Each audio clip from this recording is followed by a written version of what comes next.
Okay, hello Kandan and Melanie.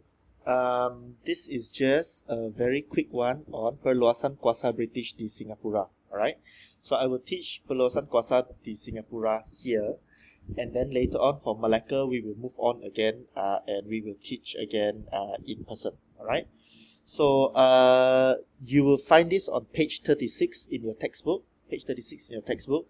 There's a lot of story in here, but the most important one is the map. Because we cannot see the map, therefore we have to change and use our Jamboard. Okay, so this Jamboard, why Singapore? British already had Pulau Pinang here. Alright, this is Pulau Pinang. Pulau Pinang. Okay, British already had Pulau Pinang over here. You've seen this one already. Yeah, we already covered this one. And they also have something called Bangkahulu.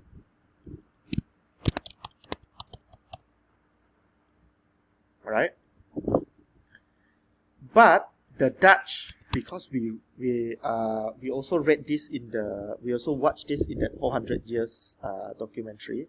The Dutch were here in Riau, Lingga. Okay. Riau and Lingga over here. Alright. You have to remember that the British came because they wanted spices. Alright. The hottest place for spices was here, this area. This is the hot spot for spices.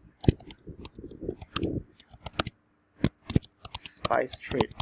Alright. This is the hot spot for the spice trade over here. And the British were stuck here. That is too far up north. Okay, so the problem with Pulau Pinang was red. Too far north. Okay, too far north of the Malaccan Straits. Okay, too far north. And then over here, Bangkahulu was too outside. In fact, if according to our 400 years documentary, they were here for nutmeg, right? Nutmeg is actually from Kepulauan Maluku. Kepulauan Maluku for nutmeg. Nutmeg is called buah pala. Nutmeg. And that is from this area here. Alright? So because they were too far north and here is outside the trade area, they wanted something that was closer to challenge the Dutch who were already here earlier. Okay, the Dutch is Orang Belanda. So this gave them the idea that they should look at this place, Singapore. Okay, why Singapore? We will move into Singapore very soon. Okay, we have Singapore over here. Okay, can see Singapore? Alright, Singapore over here. Okay, so that's in the middle of the whole spice trade thing. Alright, and also this is in fact here we did not realize, we did not cover it yet, but over here where Malacca is, that is the most narrow part of the Straits of Malacca. So it's perfect for you to squeeze the traffic and collect toll. Yeah, and Singapore will be something that's very similar to that. Okay, very similar to that. So during this time, Malacca belonged to the Dutch as well. Yeah, so they were stuck too far up north, or they were just outside all the fun place. So how did they go into control the place? First thing is they went in and they made friends with the Temenggung. Okay, they made friends with Temenggung. Temenggung said, okay, go and start up a settlement in Singapore. They go and start a settlement in Singapore. And then as usual, they are all very opportunists. So what did they do? They were there, and then suddenly SMS3, Sultan Mahmud Shah Ketiga, died. Okay, Sultan Mahmud Shah Ketiga died, and then Sultan Mahmud Shah got two princes. The eldest one is called Tengku Hussein, and number 2 is called Tengku Abdul Rahman. Tengku Hussein we already, actually we explained before that for you to be king, you must be not appointed. What is the word? You must ditabalkan. You must be crowned in front of the body of the previous king. Okay? So, you must be crowned in front of the body of the previous king. And then the previous king be laid to rest. Okay? Of the late king. So, over here the same. You have to be present at the funeral, and you will be crowned. You will be ditabalkan in front of the body of the king. Okay? Now, this is where the exciting thing comes in. This guy is in Pahang. Okay? This guy is in Pahang. Here. Who should be king? Surely Tengku Hussein. Should be. Okay? Crown. Let's take crown.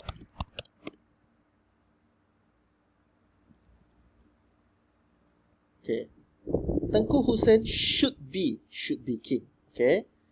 Supposed to be, because he is the eldest, yeah? But he's in Pahang. So what happened? He was absent. Okay? He was absent from the funeral. So this isolated him, and he became cannot become king. Now this guy is the real king.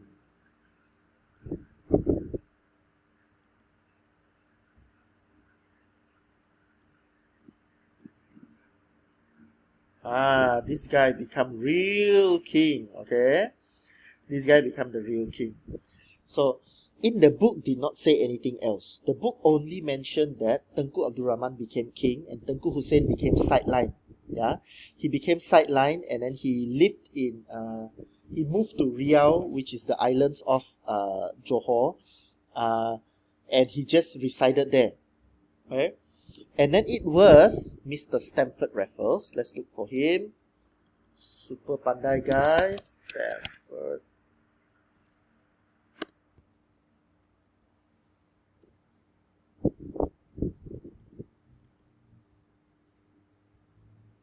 So it was this guy who came, and he suggested to the Temenggung. Okay?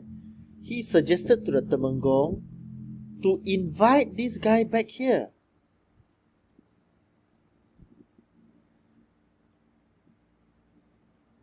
Okay? So he invited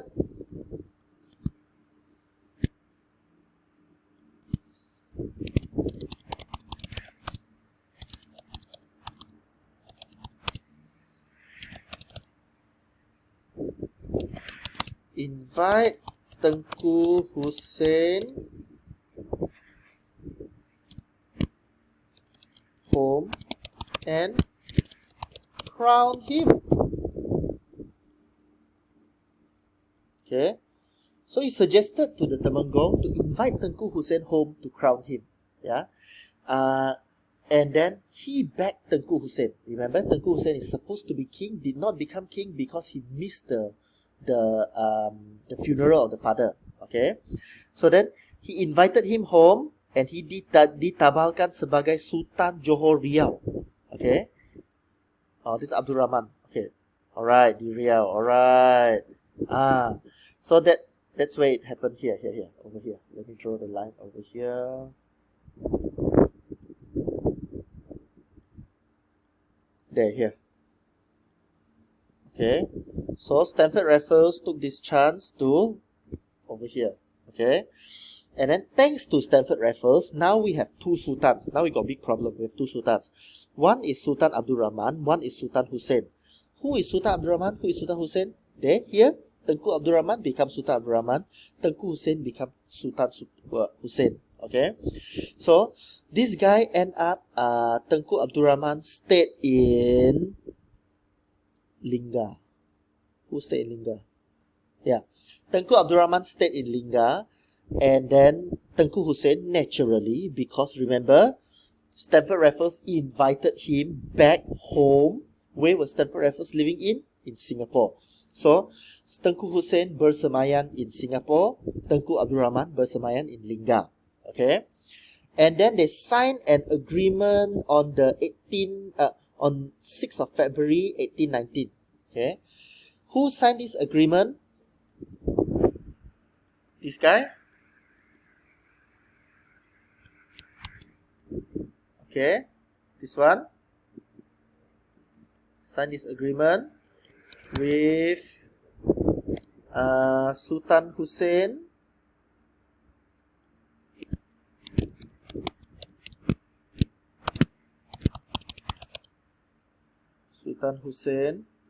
and Temenggung.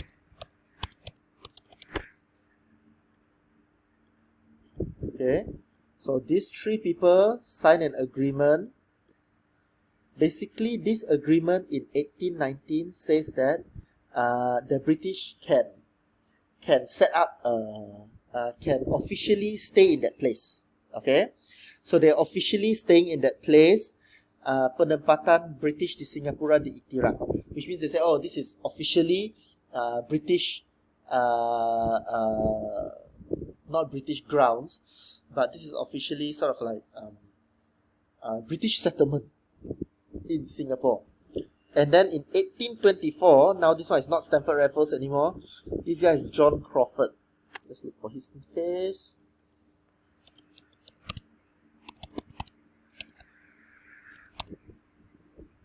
John Crawford, Singapore. He is the first resident of... Okay, I don't know whether it's correct or not. Maybe it is this guy, maybe he's not. Looks possible that it is this guy lah, huh? So, John Crawford, first resident of Singapore, signed the same agreement with these two.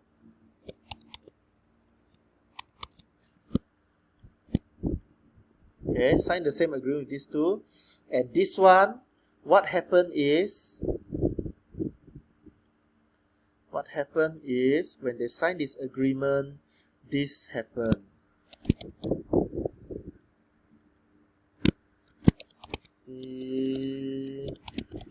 Singapore was British in perpetuity, is it? Yes. The British selama-lamanya. Okay. So forever in 1824, British lost the Malay states lost Singapore to the British forever. Okay. All right. So this is how they became powerful in Singapore. After this, if possible, I will record another one for Malacca, and then we can see what happens next after that. Okay? Cheers, good luck.